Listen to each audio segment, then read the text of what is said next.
LK Advani और प्रमोद महाजन जो थे लाइव ये सारी चीजें देख रहे थे। अगर वो वायर नहीं टूटती उस टाइम पे तो ये लोग इतना सामान लेके आए थे कि आधा पार्लियामेंट तक उड़ सकता था। ये जो गाड़ी चला रहा था आतंकी, उसका कॉलर पकड़ के उसके ऊपर बंदूक लगा देते हैं। यही इस पूरे इंसिडेंट की जड़ है और यहीं से अफजल की जो जिंदगी थी वो हमेशा के लिए बदल जाती है। वो वाइस प्रेसिडेंट के कॉन्वॉय जो कि गेट नंबर 11 पे वेट कर रहे थे, उनकी गाड़ी में जाके टक्कर मार देते हैं लोग। लाल कृष्ण आडवाणी जी को प्रमोद महाजन जो थे वो हाथ से पकड़ के अपने कमरे में ले जाते हैं और उनके कमरे में सीसीटीवी कैमरा। जैसे इनकी एम्बेसडर कार पार्लियामेंट के एरिया में पहुंचती है, ये लोग गाड़ी रोकते हैं और मिनिस्ट्री ऑफ होम अफेयर वाला जो फेक स्टिकर था, ये चीज सुनते ही पीएम अटल बिहारी वाजपेयी जी और सोनिया गांधी जी ये अपने गवर्नमेंट बंगलो जो था इनका, उसके लिए रवाना हो जाते हैं। देखिए, जम्मू एंड कश्मीर में एक बारामूला डिस्ट्रिक्ट है। इस डिस्ट्रिक्ट में सुपोर टाउन है जिसमें दू अबगाह नाम का एक गांव है और इसी गांव में ईयर 1969 में एक ऐसे आदमी का जन्म होता है जिसकी वजह से देश के लोकतंत्र का मंदिर यानी कि पार्लियामेंट खतरे में आ जाता है, जिसका नाम था मोहम्मद अफजल गुरु। अफजल गुरु ने ईयर 1988 आते आते सुपोर में अपनी स्कूलिंग पूरी की और सेम ईयर में एक झेलम वैली मेडिकल कॉलेज था, उसमें MBBS में एडमिशन ले लिया। लेकिन उस टाइम पे अफजल के घर की जो फाइनेंशियल कंडीशन थी वो ज्यादा सही नहीं थी और उसका यह भी मानना था कि कॉलेज में अलग अलग तरीके से डिस्क्रिमिनेशन हुआ है उसके साथ। तो इन सारी वजहों को देखते हुए अफजल गुरु जो था वो सिर्फ 1 साल के अंदर ही इस कॉलेज से ड्रॉप आउट हो जाता है और अपना छोटा मोटा काम करने लगता है। अब इसी टाइम पे क्या था कि कश्मीर के हालात भी उतने सही नहीं थे। कश्मीर के अंदर सेपरेटिस्ट मूवमेंट बहुत ही तेजी से फैल रही थी, जिसको Jammu Kashmir liberation front JKLF चला रहा था। और JKLF की एक खासियत थी कि ये जो कम उम्र वाले कश्मीरी होते थे उनको ज्यादा रिक्रूट करते थे इंडिया के खिलाफ लड़ाई के लिए। तो इसी टाइम पे क्या होता है कि JKLF के 2 पावरफुल और पॉपुलर लीडर थे कश्मीर के अंदर, यासिन मलिक और हामिद शेख। इनकी नजर अफजल गुरु पे पड़ती है जो थोड़ा बहुत पढ़ा लिखा था, तो उनको लगा कि हमारे ज्यादा काम आएगा, तो ये इसके टच में आते हैं और मल्टीपल मीटिंग्स और मोटिवेशन के बाद JKLF ज्वाइन करा लेते हैं। और JKLF उस टाइम पे क्या करता था कि यंग कश्मीरियों को रिक्रूट करने के बाद उनको POK के मुजफ्फराबाद में ट्रेनिंग करने के लिए भेजता था। तो ठीक 1 साल बाद यानी कि ईयर 1990 में ये जो यासिन मलिक था JKLF का, ये अफजल गुरु को भी कश्मीर से POK के मुजफ्फराबाद भेजता है। मुजफ्फराबाद पहुंचने के बाद अफजल गुरु और उसके साथ जो यंग लड़के रिक्रूट हुए थे, इन सबको एक पुरानी मैच बॉक्स फैक्ट्री में ले जाया जाता है और इस फैक्ट्री में जब ये लोग पहुंचते हैं तो जो पाकिस्तान की ISI थी वहां पे पहले से ही वो अपना कैंप जो थी वहां पे चला रही थी। तो इन लोगों की भी जो ट्रेनिंग थी वो इसी फैक्ट्री में स्टार्ट हो जाती है और इस पूरी ट्रेनिंग को पाकिस्तान की आर्मी का ऑफिसर जैनुलाब्दीन जो था वो पूरी करवाता है। तो अफजल और उसके साथ कम उम्र के 80 लड़के और थे, इनकी 2.5 महीने तक वहां पे ट्रेनिंग चलती है। इस पूरी ट्रेनिंग में ये जो जैनुलाब्दीन था, इसने इन 80 लड़कों को हथियार चलाने से लेके कश्मीर के अंदर जाके कैसे कम्युनिकेशन नेटवर्क हो गया, एजुकेशनल इंस्टीट्यूट्स हो गए, इंपॉर्टेंट ब्रिजेस जो हो गए, उनको कैसे नुकसान पहुंचाया जा सकता है, इन सब की ट्रेनिंग दी जाती है। अब इसके बाद जब इनकी ट्रेनिंग जो थी वो पूरी हो जाती है तो अफजल जो उनके साथ बाकी लड़के थे उनको हथियार वगैरह दिए जाते हैं। तो अफजल को भी लौटते टाइम एक 3 लोडेड मैगजीन और 10,000 रुपए दिए जाते हैं। और ये सारी चीजें होने के बाद अफजल गुरु और इसके साथ जो लड़के थे इनको कुपवारा के त्रिगाम सेक्टर के थ्रू इंडिया में एंट्री करवा दी जाती है। अभी जितने लड़के थे वापस कश्मीर में घुस तो गए थे, लेकिन इनकी किस्मत बहुत खराब थी क्योंकि इसी टाइम पे इंडिया की जो सिक्योरिटी फोर्सेस थी उनको इंटेल मिल जाता है कि एक पूरा का पूरा बैच POK में ट्रेनिंग लेके हथियारों के साथ कश्मीर में घुस चुका है। और इस इंटेल के आते ही जो सिक्योरिटी फोर्सेस थी वो बैक टू बैक कश्मीर के अंदर इनको पकड़ना स्टार्ट करती हैं और कई सारे लड़कों को पकड़ लेती हैं। तो अब ये सारी चीजें देख के अफजल के जो घर वाले थे वो भी बहुत ज्यादा परेशान हो जाते हैं कि अफजल का भी नंबर आएगा और अफजल भी पकड़ा जाएगा। तो दिल्ली के मुखर्जी नगर में अफजल गुरु जो था उसका एक कजन रहता था, शौकत हुसैन गुरु। ये वही शौकत है जिसने नक्शा वगैरह सब आगे चल के बनाया था, अभी सारी डिटेल्स आएंगी आगे। तो अफजल के परिवार वालों ने क्या किया कि अफजल को उसके कजन यानी शौकत के घर मुखर्जी नगर भेज दिया। अब अफजल जो था वो सारी चीजों से दूर मुखर्जी नगर में शौकत के पास पहुंच जाता है, DU के अंदर पॉलिटिकल साइंस में एडमिशन भी ले लेता है और साइड में छोटे मोटे कमीशन एजेंट टाइप जो काम होते हैं, छोटे छोटे काम जिनसे पैसा कमाया जा सके, वो सब स्टार्ट कर दिया था। तो अफजल और शौकत जो थे ये तो साथ में रह रहे थे और पढ़ाई कर रहे थे, लेकिन इनके साथ साथ एक आदमी और था जो कि बारामूला से था और DU के अंदर अरेबिक लैंग्वेज जो होती थी वो भी सिखाता था, जिसका नाम था सैयद अब्दुल रहमान गिलानी, SAR गिलानी। तो सेम जगह से ये तीनों थे, प्लस यूनिवर्सिटी भी सेम थी, तो इनकी दोस्ती बहुत गहरी हो जाती है और आगे चल के यही दोस्ती इन तीनों पे बहुत भारी पड़ती है। देखिए, अब तक जो कहानी आपने सुनी है उससे आप समझ गए होंगे कि अफजल गुरु का इसमें हाथ था। इनफैक्ट अफजल गुरु का खुद का एक इंटरव्यू भी है जिसमें वो खुद इस पूरे अटैक की कॉन्स्पिरेसी के बारे में बता रहा है। इस इंटरव्यू के बारे में आप सुन सकते हो कुक्कू FM के audio show the interview Afzal Guru. इसमें इंडियन पार्लियामेंट के अटैक से लेके उसकी डेथ तक बहुत सारी चीजों को अच्छे से बताया गया है। कुक्कू FM एक ऑडियो एंटरटेनमेंट प्लेटफॉर्म है जहां 1.5 मिलियन से ज्यादा सब्सक्राइबर्स हैं। अब तक बहुत से लोग कुकू एफएम पे अपने पसंदीदा ऑडियो शो सुन चुके हैं और उनसे बहुत सारी नॉलेज भी गेन की होगी। लेकिन अगर आपने अब तक कुकू एफएम के ऑडियो शो नहीं सुने हैं तो अब आपके लिए कुकू एफएम ने 7 दिन का फ्री ट्रायल शुरू किया है। इस 7 दिन के दौरान आप पूरे प्लेटफॉर्म का कोई भी ऑडियो शो सुन सकते हैं, जिसमें 5000 प्लस शोज जो हैं वो शामिल हैं, वो भी बिल्कुल फ्री। ऑफर बहुत अच्छा है, तो अपने दोस्तों को और फैमिली मेंबर्स को भी जरूर बताएं। ये ऑफर एक बहुत ही लिमिटेड टाइम के लिए है, तो जल्दी इसको अवेल करें। और हां, after 7 days the subscription plan will be activated. तो अभी जाके डिस्क्रिप्शन में जो स्पेशल लिंक है वहां से कुकू एफएम डाउनलोड करो और इसके साथ द इंटरव्यू अफजल गुरु, ये जो ऑडियो शो है, इसको जरूर सुनिएगा। तो टॉपिक पर वापस आते हैं। अब इसके बाद ईयर 1993 और 94 तक अफजल जो था वो अपनी ग्रेजुएशन वगैरह कंप्लीट करता है डीयू से। तो इधर अफजल की ग्रेजुएशन कंप्लीट हो रही थी और कश्मीर के अंदर क्या हो रहा था, सिक्योरिटी फोर्सेज जो थी वो बहुत ज्यादा एक्टिव हो चुकी थी। और इसी पर्टिकुलर टाइम पे सिक्योरिटी फोर्सेज ने एक ड्राइव चलाई थी जिसमें यंग कश्मीरी जो इंडिया के खिलाफ हो गए थे उनको सरेंडर करके एक नई लाइफ शुरू करने का एक मौका दिया जा रहा था, उनको इन्वाइट किया जा रहा था। तो ईयर 1994 में अफजल की ग्रेजुएशन भी पूरी हो गई थी, प्लस उसके घर वाले भी इंसिस्ट करते हैं कि यहाँ कश्मीर में आके आप सरेंडर कर दो। तो अफजल जो था वो दिल्ली से कश्मीर आता है ताकि इन सब चीजों से उसका नाम हट सके। और अफजल भी ट्रेनिंग के टाइम पे जो बंदूकें वगैरह थी, जो हथियार वगैरह वो लेके आया था बॉर्डर पार करके, वो सारी चीजें जमा कर देता है और सरेंडर कर देता है सिक्योरिटी फोर्सेस के आगे। तो उस टाइम पे ये था कि सरेंडर करने के टाइम पे एक सर्टिफिकेट मिलता था, तो उसमें लिखा होता था सरेंडर्ड मिलिटेंट। ये ऐसा समझ लीजिए कि यंग कश्मीरी जो थे, जो मिलिटेंट बन गए थे, उनको सुधारने का एक चांस टाइप दिया जाता है। तो इसमें ऐसा नहीं होता कि सरेंडर कर दिया तो उठा के जेल में डाल देंगे, मारना पीटना शुरू कर देंगे। सरेंडर करने के बाद एक नया चांस दिया जाता है और एक सर्टिफिकेट दिया जाता है। तो सरेंडर करने के तुरंत बाद सेम ईयर 1994 में अफजल गुरु वापस दिल्ली आ जाता है और अपना छोटा मोटा मेडिकल इक्विपमेंट से रिलेटेड बिजनेस स्टार्ट कर देता है। 2 साल तक कुछ नहीं होता है। अफजल जो था वो बड़े आराम से वहां पे काम करता है दिल्ली के अंदर।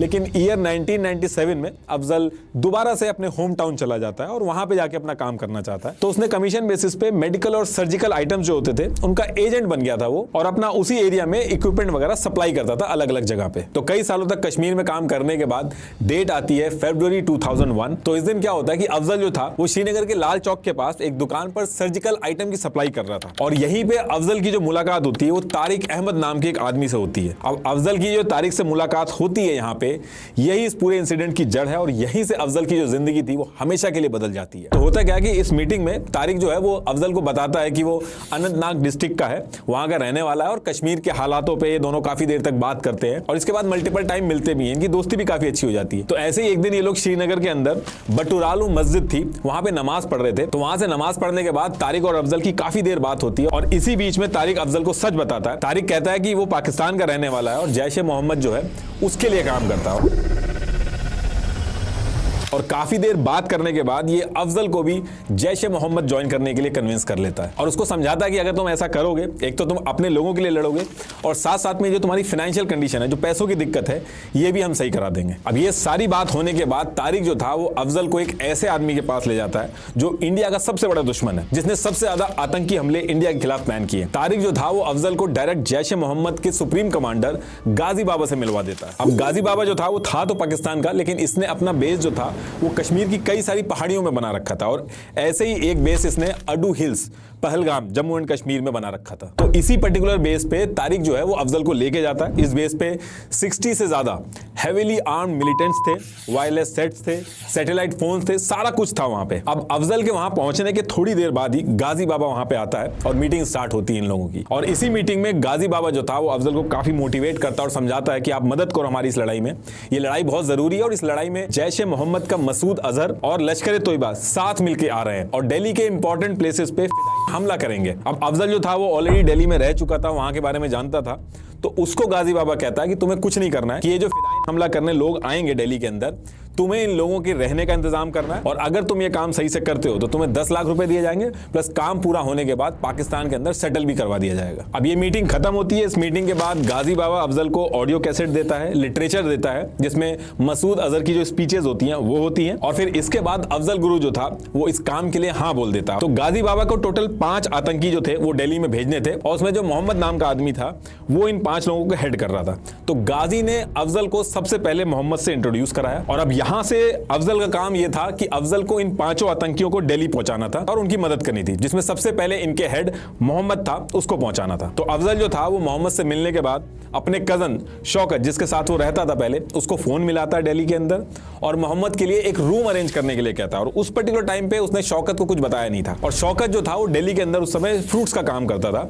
और उसकी शादी भी हो चुकी थी नवजोत संधू नाम की लड़की से, और शादी के बाद उस लड़की का नाम चेंज हो गया था, अफशान गुरु हो गया था। तो शौकत और उसकी बीवी जो थे मुखर्जी नगर के हाउस नंबर 1021 के फर्स्ट फ्लोर पे रहते थे। तो अफजल का जब फोन गया था शौकत के पास, तो शौकत ने अपने घर के थोड़ी दूर पे ही मुखर्जी नगर में ही क्रिश्चियन कॉलोनी थी B41 में, जो कि एक बॉयज हॉस्टल था, उसके ग्राउंड फ्लोर पे एक रूम का अरेंजमेंट कर लिया। अब क्योंकि आगे चल के 4 लोगों को और आना था दिल्ली में, तो रूम चाहिए थे, तो शौकत ने दूसरा रूम भी अरेंज किया मुखर्जी नगर के गांधी विहार A97 के सेकंड फ्लोर पे। अब ये सारे अरेंजमेंट कंप्लीट होने के बाद नवंबर 2001 में अफजल गुरु मोहम्मद को कश्मीर से लेके दिल्ली के लिए निकलता है। और मोहम्मद जब अफजल के साथ निकल रहा था, उसके पास कोई हथियार वगैरह नहीं थे, सिर्फ उसके पास एक कॉम्पैक्ट प्रेसेरियो लैपटॉप और 50,000 रुपए थे, और कुछ भी नहीं था उसके पास। अब अफजल और मोहम्मद जो थे वो दिल्ली पहुंचने के बाद शौकत के घर पे जाते हैं, वहां ये तीनों मिलते हैं और अफजल जो था वो शौकत को सब कुछ बता देता है कि ऐसे 5 लोग आने वाले हैं, ऐसे ऐसे हमला करने वाले हैं। तो शौकत जो था वो भी इस प्लान में शामिल हो जाता है। तो अब मोहम्मद तो पहुंच चुका था दिल्ली के अंदर, लेकिन 4 लोगों को और पहुंचाना था अफजल को, और इन सारे अरेंजमेंट के लिए पैसे भी चाहिए थे। तो मोहम्मद दिल्ली पहुंचने के बाद सबसे पहले हवाला के थ्रू 20 लाख रुपए मंगवाता है एक अननोन सोर्स से। उसके बाद उसमें से 5 लाख रुपए जो थे वो अफजल को देता है और कहता है कि अभी जब तुम वापस जाओगे कश्मीर लड़कों को लेने, तो तारिक मिलेगा वहां पे, ये 5 लाख रुपए उस तारिक को दे देना। और अफजल ठीक ऐसा ही करता है, कश्मीर पहुंचता है, तारिक को 5 लाख रुपए दे देता है और इसके बदले में तारिक जो है वो 2 और लोगों से इंट्रोड्यूस कराता है। ये जो 2 लोग थे जिनसे तारिक अफजल को इंट्रोड्यूस कराता है, उसमें से एक का नाम था राजा और दूसरे का नाम था हैदर। अब इसके बाद दिसंबर फर्स्ट वीक में अफजल जो था वो कश्मीर में दोबारा जाता है और जो बाकी के 2 बचे आतंकी थे, राना और हमजा, उनको भी लेके आता है। लेकिन ये दोनों जब दिल्ली आते हैं तो ये खाली हाथ नहीं आते हैं, ये अपने साथ 2 बड़े बैग में 4 AK-47 rifle, 3 पिस्तौल्स, 12 magazines, 1 grenade launcher, 15 shells, 15 2 packet detonators, radio active devices और 2 वायरलेस सेट लेके आता है। तो दिसंबर 2001 के फर्स्ट वीक में 5 आतंकी मोहम्मद, राजा, हैदर, राना और हमजा दिल्ली पहुंच चुके थे और अब यहां से पार्लियामेंट हमले में बहुत ही कम टाइम बचा था। और इसी टाइम पे शौकत ने गिलानी, जो कि अफजल और शौकत दोनों का दोस्त था और सेम यूनिवर्सिटी से थे, उसको भी ये सारी चीजों के बारे में बता देता है कि ऐसे ऐसे हमला होने वाला है। अब सारे लोग पहुंच तो गए थे। इसके बाद अफजल का टास्क था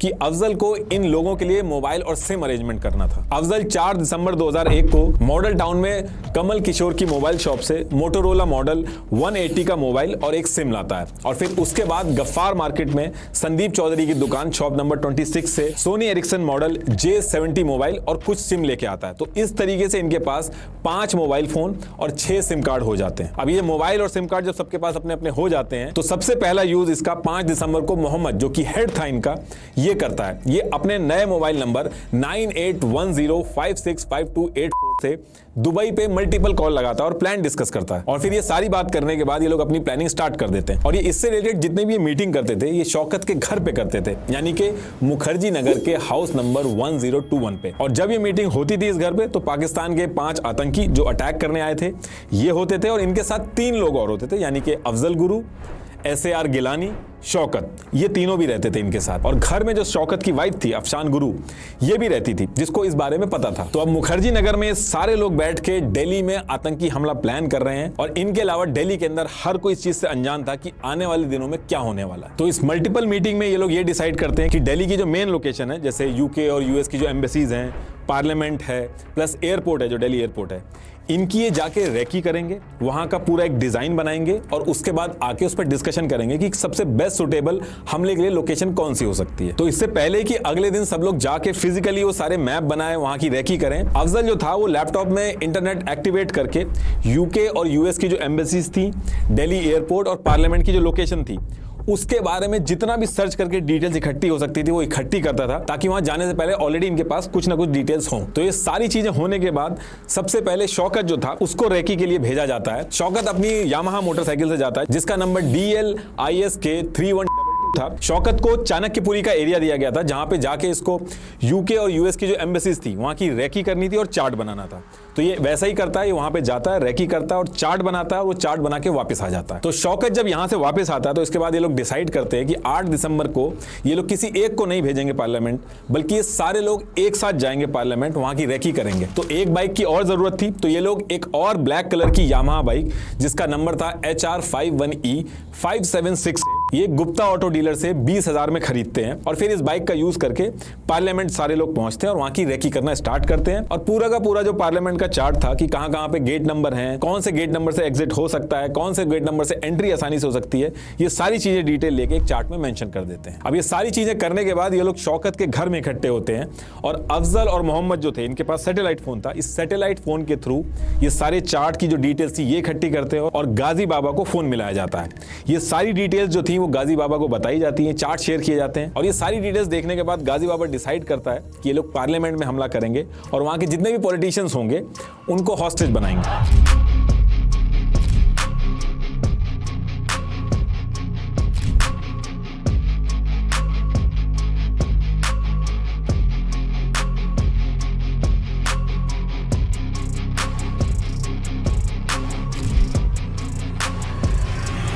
और गाजी बाबा से गो हेड मिलने के बाद ये जितने भी लोग थे सारे लोग हमला करने की तैयारी में लग जाते हैं अगले ही दिन से। अब इसके बाद इनको बहुत ही कम टाइम में बहुत सारी चीजों का इंतजाम करना था। जैसे इसके बाद इन्हें 7:2:1 के रेशियो में ammonium nitrate, ammonium silver, ammonium powder और सल्फर का इंतजाम करना था ताकि इन केमिकल्स का यूज करके लोग बना सके। और ये जो सारे केमिकल्स थे ये बाजार में मिल जाते हैं आसानी से। तो इसका भी जो काम दिया गया था ये अफजल को दिया गया था। तो अफजल 6 दिसंबर को हमजा के साथ दिल्ली में खादी बाउली एरिया में अनिल कुमार की दुकान से 50 केजी अमोनियम नाइट्रेट खरीदता है। ऐसे ही तुलाराम एंड सन से 15 KG silver powder, 5 KG sulphur, 30 KG capacity का स्टील ड्रम, मिक्सचर ग्राइंडर और जार के साथ ये लोग ड्राई फ्रूट्स भी खरीदते हैं ताकि ऑपरेशन लंबा चले तो इनके पास खाने के लिए कुछ रहे। अब ये सामान तो ये लोग ले आए थे, लेकिन ये जो रूम इन्होंने रेंट पे लिए थे छोटे थे, तो इनको ये सब बनाने के लिए, कार वगैरह पार्क करने के लिए, हर एक चीज करने के लिए एक बड़ा घर चाहिए था। तो 9 दिसंबर 2001 को ये लोग मुखर्जी नगर के इंदिरा विहार में हाउस नंबर 281 जो कि 2nd फ्लोर पे था उसको प्रॉपर्टी डीलर बलराज के थ्रू रेंट पे लेते हैं। अब इसके बाद हमले में 4 दिन बचे थे और इनको चाहिए थी एक व्हाइट एम्बेसडर कार जिसके थ्रू इनको हमला करना था। तो जैसे तैसे करके 11 दिसंबर को अफजल और मोहम्मद ये कार ढूंढ रहे थे और करोल बाग में एक कार डीलर था जिसका नाम था लकी मोटर्स, और लकी मोटर्स के पास ये जाते हैं जिसमें मोहम्मद अपना नाम आशिक हुसैन खान बताता है और एक पुरानी व्हाइट एम्बेसडर कार जिसका नंबर DL3CJ1527 था इसको 1,80,000 में खरीद लेते हैं। इस कार को खरीदने के बाद ये लोग सबसे पहले इसके ऊपर एक शैडो फिल्म लगवाते हैं ताकि अंदर का कुछ दिखे नहीं, और फिर इसके बाद इनको एक लाल बत्ती चाहिए थी जिसके लिए ये लोग हैमिल्टन रोड कश्मीरी गेट में जाते हैं, एक लाल बत्ती खरीद के लाते हैं वहां से और गाड़ी पे लगा देते हैं ताकि ये जो एम्बेसडर है ये एक मिनिस्टर की गाड़ी की तरह लगे। इसके साथ साथ और भी बहुत सारी चीजें इन्होंने चांदनी चौक वगैरह से खरीदी थी, जैसे 3 पुलिस यूनिफॉर्म, दिल्ली का एक मैप खरीदा था। तो ये सारी चीजें खरीदने के बाद ये लोग वापस घर आ जाते हैं। अब इसके बाद डेट हो चुकी थी 12 दिसंबर 2001 और हमले में सिर्फ 1 दिन बचा था। तो 12 दिसंबर को दिन में ही मोहम्मद जो था, जो लैपटॉप लेके आया था जो गाजी बाबा ने उसको दिया था, उसका यूज करके मिनिस्ट्री ऑफ होम अफेयर का एक फेक स्टिकर बनाता है कार पे लगाने के लिए, उसको प्रिंट कर लेता है उसी से। इसके साथ साथ 8 फेक आईडी कार्ड भी प्रिंट करके बनाता है जिससे इनकी एंट्री पार्लियामेंट में आसानी से हो जाए। ये जो फेक आईडी कार्ड्स थे ये कंप्यूटर इंस्टीट्यूट्स के नाम पे बने थे जिसमें फोटो तो इनकी थी लेकिन इनका जो नाम था, इंस्टीट्यूट का जो नाम था, एड्रेस जो था, इशू डेट जो थी, ये सारी चीजें इन्होंने गलत मेंशन कर रखी थी। और इन सारे आईडी कार्ड्स पे एक चीज थी कि एक ही मोबाइल नंबर सारे आईडी कार्ड्स पे लिखा था और ये जो नंबर लिखा था इसी के थ्रू ये हमले के बाद पकड़े जाते हैं। पुलिस इसी से बहुत बड़ा क्लू निकालती है, वो अभी आगे बताऊंगा आपको। ये इस तरीके से डिटेल्स मेंशन की थी इन्होंने आईडी कार्ड में। अब ये सारा अरेंजमेंट करते करते 12 तारीख हो गई थी, पूरी रात हो चुकी थी और हमला होने में कुछ ही घंटे बचे थे। और 12 तारीख को ये लोग जो सामान वगैरह लाए थे वगैरह बना के बैटरी और वायर के साथ ये सारी चीजें कार के अंदर फिट कर देते हैं। अब इसके बाद मोहम्मद जो कि इनका हेड था, वो जहां पे गाड़ी वगैरह असेंबल कर रहा था वहीं पे अफजल को बुलाता है। वहां पे जो अपना लाया हुआ लैपटॉप था वो अफजल को दे देता है और कहता है कि इसको गाजी बाबा को वापस कर देना, और इसके साथ साथ 10 लाख रुपए भी देता है अफजल को और कहता है कि तुम तीनों यानी कि अफजल, शौकत और गिलानी इनको आपस में बांटने को कहता है। और आगे चल के कोर्ट में भी ये चीज आई थी कि 12 और 13 दिसंबर की रात को 12:40 के करीब गिलानी जो था वो लगातार कॉल करता था शौकत को। अब इसके बाद डेट आती है 13 दिसंबर 2001 और इसी दिन पार्लियामेंट पे हमला होना था। सुबह 10 बजे ये सारे लोग हर एक सामान जो हमले में यूज होना था सब कुछ उठा के एम्बेसडर कार जो थी उसमें रख देते हैं और फिर सारा सामान रखने के बाद ये पांचों आतंकी पार्लियामेंट पे हमला करने के लिए निकल जाते हैं। जैसे इनकी एम्बेसडर कार पार्लियामेंट के एरिया में पहुंचती है, ये लोग गाड़ी रोकते हैं और मिनिस्ट्री ऑफ होम अफेयर वाला जो फेक स्टिकर था उसको कार के फ्रंट ग्लास पे लगा देते हैं और तब तक टाइम हो चुका था 10:40। इसी पर्टिकुलर टाइम पे मोहम्मद जो था वो अफजल गुरु को फोन करके पूछता है कि टीवी पे देख के बताओ कि पार्लियामेंट के अंदर वीवीआईपी कौन कौन है। लेकिन उस पर्टिकुलर टाइम पे जो अफजल था वो आजादपुर मंडी में था और वहां की अचानक से लाइट चली गई थी, तो अफजल ये सारी डिटेल्स बता ही नहीं पाता है। अब यहां से शौकत, अफजल और गिलानी इन तीनों का काम खत्म हो चुका था। ये पांचों आतंकी जो थे ये गाड़ी लेके आगे पार्लियामेंट की तरफ बढ़ रहे थे और इसी टाइम पे अफजल और शौकत डिसाइड करते हैं कि वो वापस कश्मीर चले जाएंगे, दिल्ली में नहीं रुकेंगे। लेकिन गिलानी जो था वो कहता है कि वो दिल्ली में ही रुकेगा और उसके हिस्से के जो 2 लाख रुपए हैं वो कहता है कि कश्मीर में मेरी फैमिली को दे देना। तो गिलानी तो दिल्ली के अंदर ही रुकता है और अफजल और शौकत क्या करते हैं, एक ट्रक था जो कि शौकत की जो वाइफ थी उसके नाम पे रजिस्टर था जिसका नंबर था HR38E6733। इसमें बैठ के लोग आराम से श्रीनगर के लिए निकल जाते हैं। अब इधर ये लोग श्रीनगर के लिए निकल जाते हैं और ये जो 5 आतंकी एम्बेसडर में बैठ के पार्लियामेंट की तरफ हमला करने के लिए बढ़ रहे थे ये बहुत ही पास पहुंच गए थे और करीब 11 बजने वाले थे और पार्लियामेंट का जो सेशन था वो भी एग्जैक्टली 11 बजे ही स्टार्ट होना था। तो देखिए पुरानी जो इंडियन पार्लियामेंट की बिल्डिंग थी उस टाइम पे वो राउंड शेप में थी जिसमें एंट्री करने के लिए 12 बड़े वुडन गेट थे 1 से लेके 12 तक और एंटी क्लॉक डायरेक्शन में थे ये, जिसमें से ये जो गेट नंबर 11 है यहां से इंडिया के वाइस प्रेसिडेंट की एंट्री और एग्जिट होती है और ये जो बाकी के गेट्स होते हैं वहां से बाकी के पॉलिटिशियंस आते जाते हैं। ये जो पार्लियामेंट की बिल्डिंग है इसके चारों तरफ एक बड़ी सर्किल शेप में एक रोड है, तो इस रोड पे भी पहुंचने के लिए 7 आयरन गेट्स राउंड शेप में बैरिकेडिंग टाइप जैसे होती है वैसे लगे हुए थे। ये वो 7 एंट्री पॉइंट थी। तो जब भी यहां पे कोई गाड़ी आती है तो वहां पे आईडी वगैरह चेक करानी होती है और चेक होने के बाद ही आप इस रोड पे आ सकते हैं। बेसिकली आईडी चेक करा के जब आप इस रोड पे आ जाते हैं तो इसका मतलब कि आप पार्लियामेंट कॉम्प्लेक्स में एंट्री कर चुके हैं। 2001 के टाइम पे जो पुराना पार्लियामेंट था उसमें 3 लेयर्ड सिक्योरिटी थी जिसको सीआरपीएफ, आईटीबीपी और दिल्ली पुलिस देख रही थी। तो उधर से ये जो 5 आतंकी थे ये अपनी एम्बेसडर कार में पार्लियामेंट की तरफ पहुंच रहे थे और इधर पार्लियामेंट में विंटर सेशन जो था वो चल रहा था और राज्यसभा और लोकसभा दोनों फंक्शन में थे। तो इसके बाद 11 बजते ही पार्लियामेंट का जो सेशन था वो स्टार्ट हो जाता है और ये जो सेशन था इसको 1 बजे चलना था, लेकिन सेशन के बीच में एक दिक्कत हो जाती है। उस टाइम पे बीजेपी की सरकार थी तो कारगिल वॉर के जो शहीद थे उनके महंगे कॉफिन को खरीदने के लिए ऑपोजिशन यानी कि कांग्रेस जो था वो बीजेपी के नेताओं के रेजिग्नेशन की मांग कर रहा था और बहुत ज्यादा हु हल्ला हो रहा था पार्लियामेंट के अंदर। और जब बहुत ज्यादा हल्ला होने लगता है तो स्पीकर जो थे वो 11:20 पे ही 40 मिनट के लिए पूरा सेशन जो था वो रोक देते हैं और कहते हैं अब इसके बाद 12 बजे दोबारा से सेशन स्टार्ट होगा। अब ये चीज सुनते ही पीएम अटल बिहारी वाजपेयी जी और सोनिया गांधी जी ये अपने गवर्नमेंट बंगलो जो था इनका उसके लिए रवाना हो जाते हैं। लेकिन बाकी 200 बड़े नेता जैसे एलके आडवाणी, अरुण जेटली, सुषमा स्वराज, मनमोहन सिंह, प्रमोद महाजन सब पार्लियामेंट के अंदर थे। तो इसके बाद अब बजते हैं 11:30 और आयरन गेट का जो गेट नंबर 2 था इसी गेट पे आतंकियों की जो व्हाइट एम्बेसडर कार थी वो पहुंचती है। होम मिनिस्ट्री का स्टिकर वगैरह लगा हुआ था तो इनको एंट्री मिल जाती है और ये एंट्री करने के बाद गेट नंबर 12 की तरफ जाने लगते हैं। प्लान इनका ये था कि ये कार जो है ये चुपचाप कहीं पे पार्क कर देंगे और ब्लास्ट कर देंगे और फिर उसके बाद सारी की सारी जो 3 लेयर सिक्योरिटी है उसका ध्यान कार पे होगा और जब सारे लोगों का ध्यान कार पे होगा तो ये लोग पार्लियामेंट के अंदर घुस के सारे नेताओं को बंदी बना लेंगे और उसके बाद फिर नेगोशिएशन करेंगे। तो ये इनका प्लान था। लेकिन जैसे ये आतंकी अपनी एम्बेसडर कार लेके आयरन गेट से एंट्री करते हैं तो ये लोग हड़बड़ी में जो इनकी एम्बेसडर कार थी उसको नॉर्मल स्पीड से तेज चला रहे थे। तो अब नॉर्मली क्या होता है, नेताओं की जो एम्बेसडर कार होती है वो नॉर्मल स्पीड पर चलती है। तो जब इनकी कार नॉर्मल स्पीड से तेज जा रही थी तो वॉच एंड वार्ड के स्टाफ मेंबर जेपी यादव जो थे उनको ये चीज देख के थोड़ा अजीब लगता है कि ये जो गाड़ी है ये इतनी तेजी में क्यों जा रही है। तो जैसे इनको शक होता है वो इस कार को रोकने की कोशिश करते हैं, लेकिन ये लोग अपनी एम्बेसडर कार रोकते नहीं है बल्कि और तेज स्पीड करके भागने लगते हैं। अब यहां से जेपी यादव जो थे उनका जो डाउट था वो और बढ़ जाता है, तो वो इनकी गाड़ी का पीछा करने लगते हैं। तो एक तरफ ये गाड़ी तेजी से लेके आ रहे थे जिसके पीछे जेपी यादव इनका पीछा कर रहे थे और दूसरी तरफ वाइस प्रेसिडेंट कृष्णकांत जो थे वो गेट नंबर 11 से निकलना था उनको। तो वाइस प्रेसिडेंट का जो स्कॉट व्हीकल का जो कॉन्वॉय था वो वहीं पे गेट नंबर 11 पे वेट कर रहा था। थोड़ी देर के लिए वाइस प्रेसिडेंट निकलते भी हैं लेकिन कुछ काम आ जाता है तो जो वाइस प्रेसिडेंट थे वो वापस अंदर चले जाते हैं और गेट नंबर 11 के बाहर जो उनका कॉन्वॉय था वो वहां पे वेट कर रहा था। और दूसरी तरफ से भागते भागते जो आतंकियों की गाड़ी थी ये जल्दबाजी के चक्कर में इसी कॉन्वॉय के बगल में ले जाते हैं, फिर धीरे धीरे रिवर्स करने लगते हैं और हड़बड़ी में ये जब रिवर्स कर रहे होते हैं तो इनकी गाड़ी जो थी वो वाइस प्रेसिडेंट के कॉन्वॉय जो कि गेट नंबर 11 पे वेट कर रहे थे उनकी गाड़ी में जाके टक्कर मार देते हैं लोग। लेकिन इस टक्कर की वजह से एक चीज अच्छी हो जाती है कि आतंकियों की कार में जो एलईडी लगा था उसके डेटोनेटर की वायर लूज हो जाती है, जिसकी वजह से जो लगा हुआ था इनका वो काम करना बंद कर देता है। और अगर वो वायर नहीं टूटती उस टाइम पे तो ये लोग इतना सामान लेके आए थे कि आधा पार्लियामेंट तक उड़ सकता था। तो जैसे ही टक्कर लगती है वाइस प्रेसिडेंट के कॉन्वॉय से ड्राइवर शेखर और दिल्ली पुलिस के एएसआई जीत राम, ये जो गाड़ी चला रहा था आतंकी, उसका कॉलर पकड़ के उसके ऊपर बंदूक लगा देते हैं। और इसके बाद जैसे ये चीज होती है एकदम से एम्बेसडर के सारे गेट खुलते हैं और अंधाधुंध से फायरिंग स्टार्ट हो जाती है। तो जैसे ये लोग निकलते हैं उसके बगल में ही देशराज नाम के जो माली थे वो वहीं पे पेड़ों की कटाई कर रहे थे। तो ये लोग निकलते ही सबसे पहले इनको गोली मारते हैं और इसी के साथ साथ एएसआई जीत राम जो थे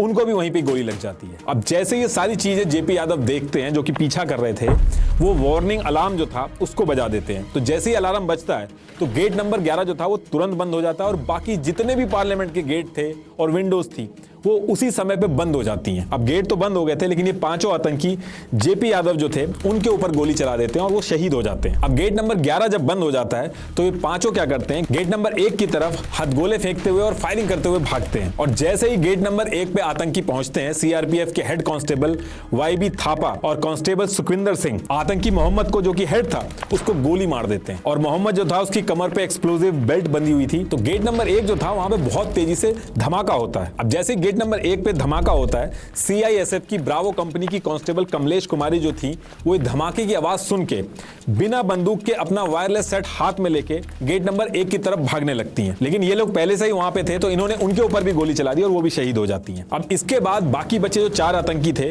वो गेट नंबर 4 और 5 की तरफ भागने लगते हैं। तो एक तरफ ये सब चल रहा था और दूसरी तरफ पार्लियामेंट के अंदर सारे नेताओं को इसके बारे में पता चल चुका था कि किसी तरीके का अटैक हुआ है और सारे के सारे जो नेता थे वो सीट के नीचे छुप गए थे। लाल कृष्ण आडवाणी जी को प्रमोद महाजन जो थे वो हाथ से पकड़ के अपने कमरे में ले जाते हैं और उनके कमरे में सीसीटीवी कैमरा की 8 स्क्रीन लगी हुई थी। और ये जो स्क्रीन लगी हुई थी इन स्क्रीन के ऊपर एलके आडवाणी और प्रमोद महाजन जो थे लाइव ये सारी चीजें देख रहे थे, जिसको देख के ये दोनों ही बहुत ज्यादा शॉक थे। जब ये 4 आतंकी गेट नंबर 5 की तरफ जा रहे थे तो बीच में गेट नंबर 9 भी आता है और इसी गेट पे सीआईएसएफ के कांस्टेबल संतोष सिंह थे और ये चारों जो थे ये एकदम इनके टारगेट पे थे। तो इन 4 में से 3 यानी कि हमजा, राजा और राणा, इनको अकेले संतोष सिंह ही निपटा देते हैं। अब अकेला हैदर बचा था जो गेट नंबर 5 की तरफ भाग रहा था पाकिस्तान के नारे लगाते हुए और हथगोले वगैरह फेंकते हुए। बहुत देर भागने के बाद जब सारे गेट बंद थे, सारी खिड़कियां बंद थी, तो वहीं पे दूरदर्शन की केबल थी। तो ये दूरदर्शन की केबल को पकड़ के फर्स्ट फ्लोर पे चढ़ने की कोशिश करता है और इसको सीआरपीएफ के कांस्टेबल श्यामवीर सिंह एक ही शॉट में खत्म कर देते हैं। तो कुल मिला के 30 मिनट के अंदर यानी कि 12:15 तक ये पूरा का पूरा हमला जो है उसको रोक दिया जाता है और इन 5 को खत्म कर दिया जाता है। लेकिन जगह जगह पे इन्होंने हथगोले फेंक रखे थे वो 2-3 घंटे तक फटते रहते, तो उसको क्लियर करने में ज्यादा टाइम लगा। अब जब ये सारी चीजें हो गई थी तो सिक्योरिटी गार्ड जो थे वो नेताओं को पार्लियामेंट से निकलने के लिए कहते हैं, लेकिन नेता जो थे वो काफी डर गए थे, वो बाहर ही नहीं निकल रहे थे। 1-2 घंटे तक जो नेता थे उनको मनाया जाता है कि वो पार्लियामेंट से बाहर निकल जाएं, अब खतरे की कोई बात नहीं है। लेकिन नेता एक कंडीशन रखते हैं कि जब आर्मी वाले एक गार्ड बनाएंगे तो उसके बीच में से ये लोग निकलेंगे। तो फिर ऐसा ही किया जाता है और सारे के सारे नेता सेफली निकल जाते हैं। लेकिन इन्हीं सब के बीच में एलके आडवाणी जो थे वो मरे हुए आतंकियों के पास जाते हैं और उनको देखते ही वो सबसे पहली लाइन यही बोलते हैं, दे लुक लाइक पाकिस्तानी। तो ये खतरा तो टल गया था लेकिन हमारे 9 लोग जो थे वो शहीद हो चुके थे। अब इसके बाद इस पूरे एरिया के अंदर एक्सपर्ट्स की जो टीम थी वो पहुंच जाती है एविडेंस वगैरह कलेक्ट करने। तो व्हाइट एम्बेसडर जो लेके आते हैं उसकी पूरी जांच करती है वो, उसमें ड्राई फ्रूट्स के साथ साथ और भी बहुत सारे सामान मिलते हैं और उसमें एक स्टिकर के ऊपर एक मैसेज लिखा हुआ मिलता है, ये वो मैसेज था। और इसके साथ साथ कार के अंदर 30 kg एक्सप्लोजिव मटेरियल जो था वो मिलता है। इसके बाद एक्सपर्ट्स की टीम जो थी वो गेट नंबर 1 जहां मोहम्मद था उसकी बॉडी के पास पहुंचती, जहां पे 3 सिम मिलते हैं जिनसे ये इतने नंबर डायल हुए थे। इसके साथ साथ जीएसएम कम सैटेलाइट नंबर भी मिला था 882165115017। इस जीएसएम सैटेलाइट नंबर पे लोग बात करते थे और ये जो नंबर था जीएसएम सैटेलाइट वाला ये गाजी बाबा का नंबर था। और ऐसे ही जो एक्सपर्ट्स की टीम आई थी उनको गेट नंबर 9 पे जहां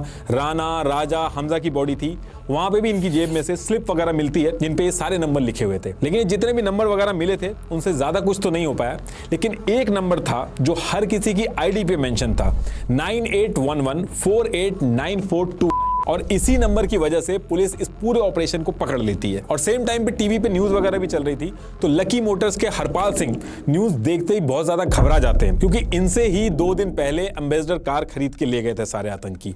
तो हरपाल सिंह तुरंत दौड़ते हुए ओरिजिनल रिसिप्ट जो थी और जो फोटो थी इन आतंकियों की, ये सारी लेके पुलिस स्टेशन पहुंचते हैं और पुलिस को इन्फॉर्म कर देते हैं। उसके बाद पुलिस इनको जो बॉडी पड़ी हुई थी आतंकियों की, उनको पहचान वगैरह करा के इनको छोड़ देती है। अब ये जो कॉमन नंबर था जो सबकी आईडी पे मेंशन था, इसकी इंक्वायरी का काम दिया गया इंस्पेक्टर मोहन चंद शर्मा जी को। तो वो जब इसकी इंक्वायरी करते हैं तो पता चलता है कि जो नंबर है ये 6 नवंबर 2001 को एक्टिव हुआ है। ये अकेला नंबर था जो सारे नंबर से टच में था, लेकिन उस पर्टिकुलर टाइम पे स्विच ऑफ आ रहा था। तो पुलिस इसकी डिटेल्स निकलवाना स्टार्ट करती है और जैसे इस नंबर की रिपोर्ट सामने आती है तो पता चलता है कि 3 बार इस नंबर ने आतंकियों के हेड मोहम्मद को अलग अलग टाइम पे कॉल किया था। एक 10:40 पे, एक 11:04 पे और एक 11:22 पे। तो जैसे ही डिटेल सामने आती है, पुलिस का ध्यान पूरी तरीके से इस नंबर की डिटेल निकालने में लग जाता है। तो पता करते करते ये पता चलता है कि इस नंबर से एक नंबर और टच में है, जो नंबर था 9811573506। इस नंबर के टच में था। तो ये नंबर जो था वो शौकत का था। तो जब शौकत के नंबर को भी ट्रेस किया जाता है तो पता चलता है एक और नंबर 9810081228 ये शौकत के टच में था, जो कि गिलानी का था। तो कहने का मतलब ये है कि टोटल 3 नंबर थे जो पुलिस के हाथ में आ गए थे, जो वर्किंग कंडीशन में थे और पुलिस को इन्हीं की डिटेल से आतंकियों को पकड़ना था। तो शुरू के जो 2 नंबर थे वो एसआर कंपनी के कैश कार्ड वाले नंबर थे। तो कैश कार्ड की वजह से पुलिस को ज्यादा डिटेल इसकी नहीं पता चल पाई। लेकिन जो तीसरा नंबर था जो गिलानी वाला था, वो एयरटेल का नंबर था और इसकी पेमेंट गिलानी ने गलती से अपने एसबीआई कार्ड से की थी, जिसकी वजह से गिलानी का जो एड्रेस था 535 DR मुखर्जी नगर दिल्ली, ये पुलिस के हाथ में आ जाता और ये इकलौता नंबर था जो ऑन था और गिलानी का यही नंबर इन सबको पकड़वाता है। अब ये सारी डिटेल्स पता चलने के बाद भी जो पुलिस थी वो कुछ देर इंतजार करती है और इंस्पेक्टर मोहन जो थे वो इन तीनों नंबर को सर्विलांस पे लगा देते हैं और पूरी टीम बैठ के वेट करती है ताकि इन नंबर पे कोई भी कॉल आए तो वो पूरी बात सुन सके। तो काफी देर वेट करने के बाद 14 दिसंबर 2001 को 12:52 पे कश्मीर से गिलानी का जो कजन था वो गिलानी के नंबर पे कॉल करता है। पूरी टीम में से इंस्पेक्टर हरिंदर सिंह जो थे, जो काफी देर से इसका वेट कर रहे थे, वो इसको इंटरसेप्ट कर लेते हैं और सारी बात रिकॉर्ड कर लेते हैं। तो उधर से गिलानी का जो कजन था वो कश्मीरी में बोलता है ये क्या करो, और इधर से गिलानी कश्मीरी में बोलता है ईचे जरूरी, मतलब कि उधर से वो पूछता है कि क्या कर दिया और इधर से जवाब में गिलानी कहता है कि ये जरूरी था। अब यहां से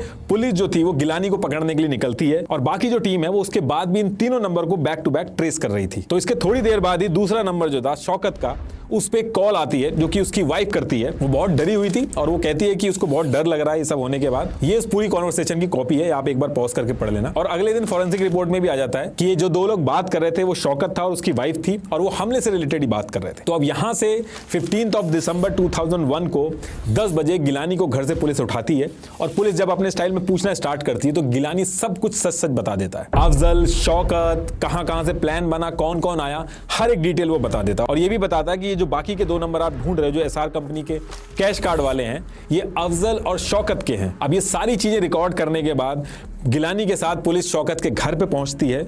शौकत तो था नहीं लेकिन उसकी वाइफ मिलती है। तो 10:45 पे पुलिस उसकी वाइफ को भी पकड़ लेती है और अफसान गुरु जो उसकी वाइफ थी वो एक्सेप्ट कर लेती है कि उसे पार्लियामेंट की सारी प्लानिंग के बारे में पता था। और ये भी बताती है साथ में कि शौकत और अफजल जो हैं वो दिल्ली में नहीं है। उन्होंने एक ट्रक है जिसका नंबर है HR38E6733, इसमें बैठ के श्रीनगर पहुंच चुके हैं। अब ये जो ट्रक का नंबर था और जो सारी डिटेल थी, पुलिस क्या करती है, इस श्रीनगर में भेज देती है और 15 दिसंबर 2001 को 11:30 पर अफजल और शौकत जो था उसको श्रीनगर में भी पकड़ लिया जाता है और दिल्ली पुलिस श्रीनगर में जाके अफजल और शौकत को दिल्ली उठा के ले आती है। जब दिल्ली पुलिस इनको अरेस्ट कर रही थी तो इनके पास से 10 लाख रुपए, एक कॉम्पैक्ट प्रेसारियो लैपटॉप, वही जो मोहम्मद ने गाजी बाबा को देने के लिए दिया था, और एक नोकिया का मोबाइल मिलता है जिसका IMEI नंबर ये था। और जब इस लैपटॉप को फोरेंसिक में भेजा जाता है तो पता चलता है कि सारी डिटेल्स, मिनिस्ट्री की डिटेल्स, मैप्स, फेक स्टिकर्स जो बनाए गए थे, सब इसी लैपटॉप से बनाए गए थे और ये पकड़े जाते हैं। और इस लैपटॉप से ये भी पता चलता है कि इन लोगों ने पाकिस्तान के इंटरनेट सर्विस प्रोवाइडर था एक माइक्रोनेट PK, इससे भी इंटरनेट एक्सेस लिया था। अब ये सारी चीजें पूछने के बाद जहां जहां ये लोग गए थे, जहां पे इन्होंने प्लानिंग करी थी, जहां से सामान खरीदा था, पुलिस इन सबको उठा के हर जगह ले जाती है, कंफर्म कराती है एक एक डिटेल्स। और ये सारी चीजें करने के बाद 17 दिसंबर 2001 को police lady herding medical college की मॉर्चरी में लेके गई इनको, ताकि हमले में जो मारे हुए आतंकी थे उनकी बॉडी को ये लोग कंफर्म करके बता सके कि ये वही थे। और जब ये सारी चीजें कंफर्म हो जाती हैं तो 20 दिसंबर 2001 को ACP राजवीर सिंह, अफजल गुरु, शौकत, अफसान, गिलानी, इन चारों को मीडिया के सामने इंटरव्यू के लिए लाते हैं। तो इन चारों में से बाकी तो कोई जवाब सवाल नहीं करता है, सिर्फ अफजल ही था जो बात कर रहा था मीडिया से। और इन्हीं सबसे बात करते करते अफजल एक जगह पे रुक के कहता है कि जो गिलानी है उसका कोई भी रोल नहीं है इसमें। जैसे ही वो अफजल बोल रहा था तो एसीपी राजबीर सिंह अफजल गुरु को डांट कर चुप करा देते हैं। और आगे चल के भी गिलानी और शौकत की जो वाइफ थी, पुलिस उनका आतंकियों से डायरेक्ट कनेक्शन जो था वो एस्टैब्लिश नहीं कर पाती है, तो ये दोनों बच जाते हैं। शौकत जो था उसको 10 साल की सजा होती है और अफजल को 9 फरवरी 2013 को सुबह 8 बजे दिल्ली के तिहाड़ जेल में ही दे दी जाती है। उसके बाद तिहाड़ जेल में ही मकबूल भट्ट की कब्र के बगल में इसको भी दफना दिया जाता है। अब देखिए ये सारी चीजें तो हो गई थी, लेकिन उस टाइम पे एक सिचुएशन और बन गई थी जिससे पाकिस्तान और इंडिया के बीच में वॉर जैसी सिचुएशन हो गई थी।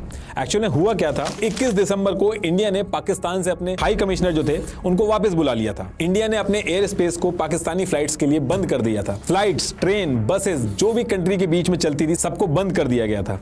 बॉर्डर पे 7 लाख सोल्जर इंडिया डिप्लॉय कर देता है और इसके जवाब में 3 लाख पाकिस्तान भी डिप्लॉय कर देता है। बाकी की जो कंट्रीज थी उन्होंने भी अपनी एम्बेसी से ट्रैवल एडवाइस इशू करके अपने स्टाफ को इंडिया से वापस बुला लिया था। इंडियन आर्मी में सब लोगों की छुट्टी कैंसिल कर दी जाती है। बात न्यूक्लियर वॉर तक पहुंचने लगती है। लड़ाई होना तय था, लेकिन उस पर्टिकुलर टाइम पे यूएस जो था वो अफगानिस्तान में बिजी था और यूएस बिल्कुल नहीं चाहता था पाकिस्तान, जिसकी उसको सबसे ज्यादा जरूरत थी, वो इस पर्टिकुलर टाइम पे इंडिया के साथ लड़ाई में एंगेज हो। तो जैसे तैसे करके यूएस, रशिया और यूनाइटेड नेशन के सेक्रेटरी जनरल कोफी अनान की रिक्वेस्ट पर सिचुएशन धीरे धीरे आगे चल के नॉर्मल होती है, लेकिन उसका दर्द जो है वो आज की डेट तक हर इंडियन के दिल पे है। लास्ट में एक बार फिर से आपको बता दूं, कुको एफएम के 7 डेज फ्री ट्रायल ट्राई करिए और एंजॉय कीजिए 5000 से ज्यादा audio shows. Check out the link in the description. Thank you.